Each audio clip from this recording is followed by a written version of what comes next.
He opened it with tremulous fingers. Could it re-exert its old sway over him now? The page he had opened it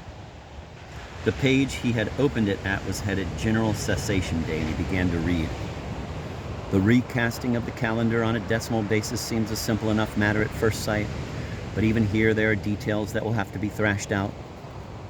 Mr. Edward Dibbs, in his able pamphlet, 10 to the Rescue, 1. advocates a 20-hour day and has drawn up an ingenious scheme for accelerating the motion of this planet by 4 in every 24 hours, so that the alternations of light and darkness shall be readjusted to the new reckoning.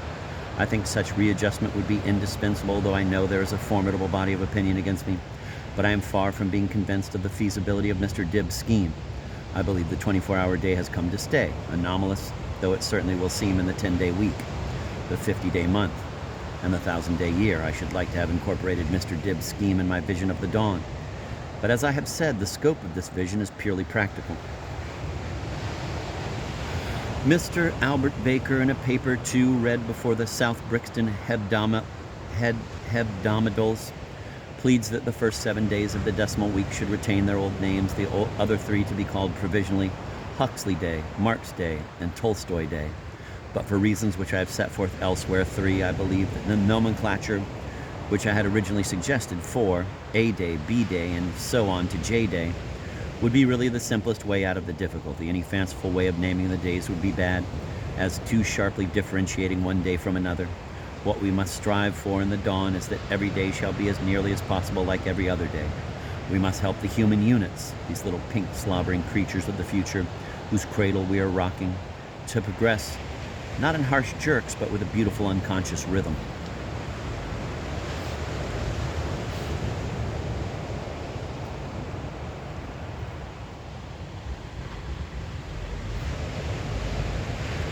There must be nothing corresponding to our Sunday. Sunday is a canker that must be cut ruthlessly out of the social organism. At present, the whole community gets slack on Saturday because of the paralysis that is about to fall on it, and then Black Monday, that day when the human brain tries to readjust itself, tries to realize that the shutters are down, and the streets are swept, and the stovepipe hats are back in their band boxes.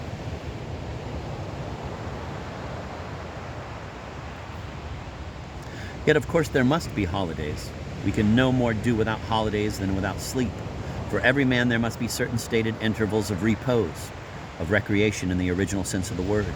My views on the worthlessness of classical education are perhaps pretty well known to you. But I don't underrate the great service that my friend Professor Ezra K. Higgins has rendered by his discovery 5 that the word recreation originally signified a recreating, i.e. 6, a time for the nerve tissues to renew themselves in. The problem before us is how to secure for human units in the dawn, these giants of whom we are but the fetuses, the holidays necessary for their full capacity for usefulness to the state, without at the same time disorganizing the whole community and them.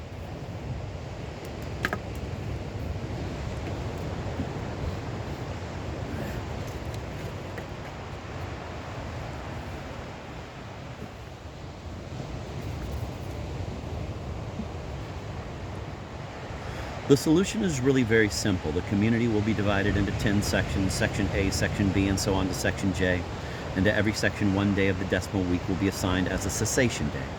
Thus, those people who fall under Section A will rest on a day. Those who fall under Section B will rest on B day, and so on. On every day of the year, 1/10 of the population will be resting, but the other 9/10 will be at work. The joyous hum and clang of labor will never cease in the municipal workshops.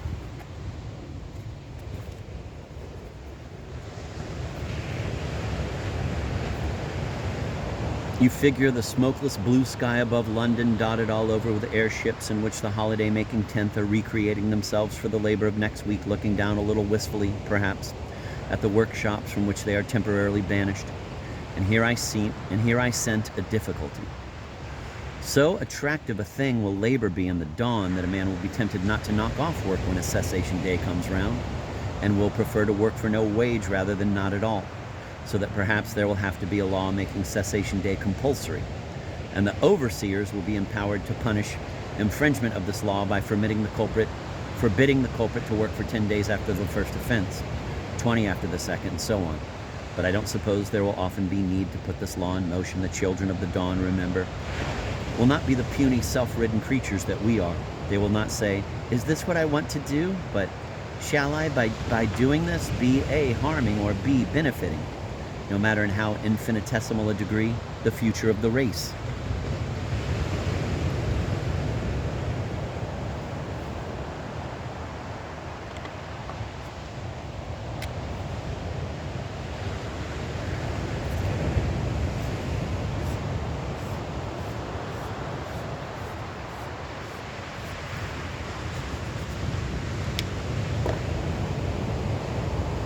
Sunday must go, and as I have hinted, the progress of mankind will be steady proportionally to its own automatism.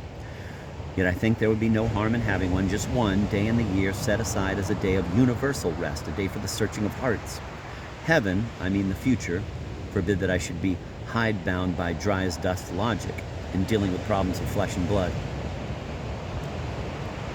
The sociologists of the past thought the gray matter of their own brains all sufficing.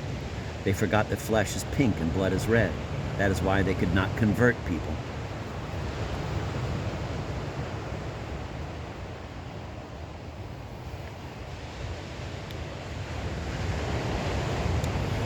The 500th and last day of each year shall be a general cessation day. It will correspond somewhat to our present Christmas Day. But with what a difference. It will not be, as with us, a mere opportunity for relatives to make up the quarrels they have picked with each other during the past year, and to eat and drink things that will make them ill well into next year. Holly and mistletoe there will be in the municipal eating rooms, but the men and women who sit down there to general cessation high tea will be glowing not with a facile affection for their kith and kin, but with communal anxiety for the welfare of the great-great-grandchildren of people they have never met and are never likely to meet.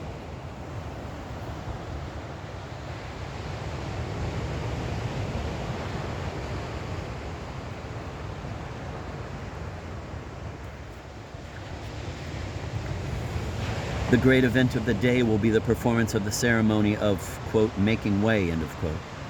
In the dawn, death will not be the haphazard affair that it is under the present anarchic conditions. Men will not be stumbling out of the world at odd moments and for reasons over which they have no control. There will always, of course, be a percentage of deaths by misadventure, but there will be no deaths by disease. Nor, on the other hand, will people die of old age. Every child will start life knowing that, barring misadventure, he has a certain fixed period of life before him. So much and no more, but not a moment less. It is impossible to foretell to what average age the children of the dawn will retain the use of all their faculties. Be fully vigorous mentally and physically. We only know they will be going strong at ages when we have long ceased to be any use to the state. Let us, for the sake of argument, say that on the average their facilities will have begun to decay at the age of 90, a trifle over 32 by the new reckoning. That then will be the period of life fixed for all citizens. Every man on fulfilling that period will avail himself of the municipal lethal chamber. He will, quote, make way, end of quote.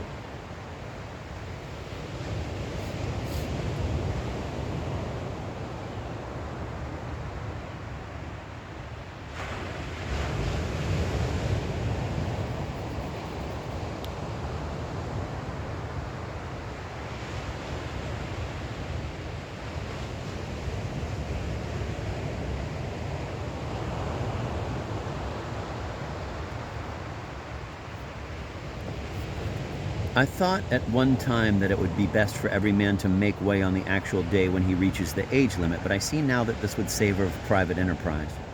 Moreover, it would rule out that element of sentiment which, in relation to such a thing as death, we must do nothing to mar. The children and friends of a man on the brink of death would instinctively wish to gather round him.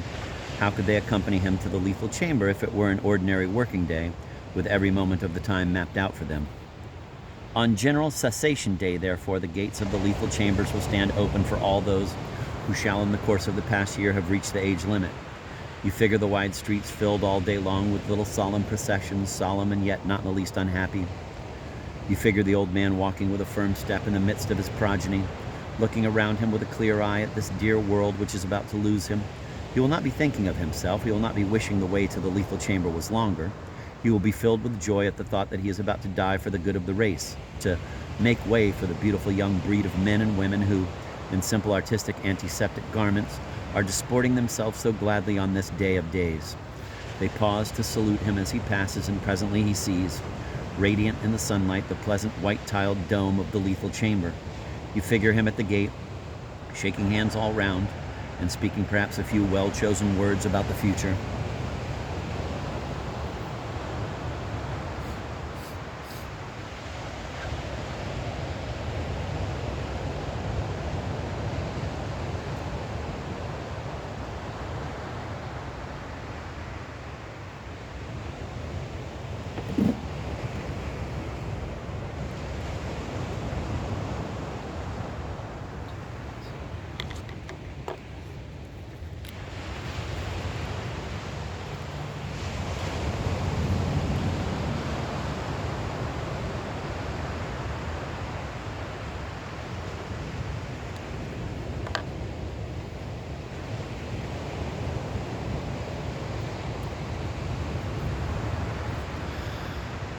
It was enough. The old broom hadn't lost its snap. It had swept clean the chambers of Perkins' soul, swished away the whole accumulation of nasty little cobwebs and malignant germs. Gone were the mean doubts that had formed in him, the lethargy, the cheap cynicism. Perkins was himself again.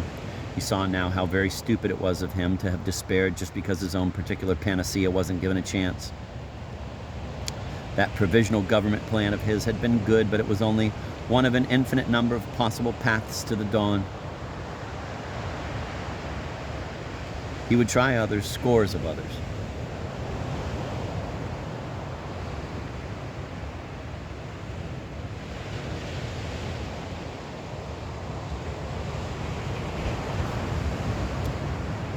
He must get right away out of here tonight. He must have his car brought round from the garage now to a side door. But first he sat down to the writing table and wrote quickly, "Dear Duchess, I regret I am called away on urgent political business. Yours faithfully, J. Perkins." He took the Morocco leather case out of his pocket and enclosed it with the note in a large envelope. Then he pressed the electric button by his bedside, almost feeling that this was a signal for the dawn to rise without more ado. Footnote number 1. Published by the Young Self-Helpers Press, Ipswich. Footnote 2. Are we going too fast? Footnote 3. A Midwife for the Millennium. H.G. Wells. Footnote 4. How to Be Happy Though Yet Unborn. H.G. Wells. Footnote 5. Words About Words by Ezra K. Higgins, Professor of Etymology, Abraham Z. Stubbins University, Padua, Pennsylvania, USA, 2 volumes. Footnote 6. Id est. That is.